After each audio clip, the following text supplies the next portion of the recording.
गरियाबंद जिला के अमलीपदर गांव में विद्यार्थी परिषद के छात्र छात्रा मन अपन मांग के सेती करीन चक्का जाम। प्रशासन के अधिकारी मन सरकार से चर्चा बर छात्र मन ला दिन आश्वासन। अखिल भारतीय विद्यार्थी परिषद के नेतृत्व में बड़ संख्या में छात्र छात्रा मन आज गोहरापदर राष्ट्रीय राजमार्ग ला जाम कर दी।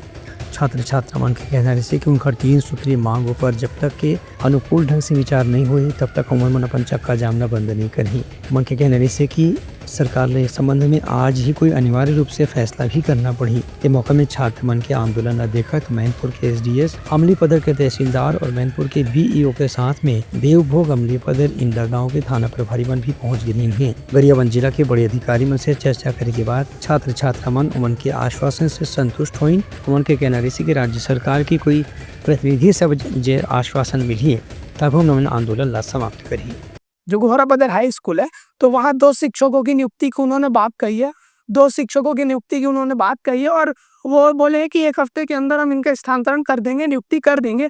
साथ ही गोहरापदर में शौचालय की समस्या है, विद्यालय में, महाविद्यालय में, और जो महाविद्यालय भवन अभी जहाँ लग रहा है वो जो बिल्डिंग है वो उसकी मरम्मत की आवश्यकता है। तो उन्होंने कहा है कि एक मीटिंग करके 1 हफ्ते के अंदर इसका मरम्मत का कार्य भी चालू होगा।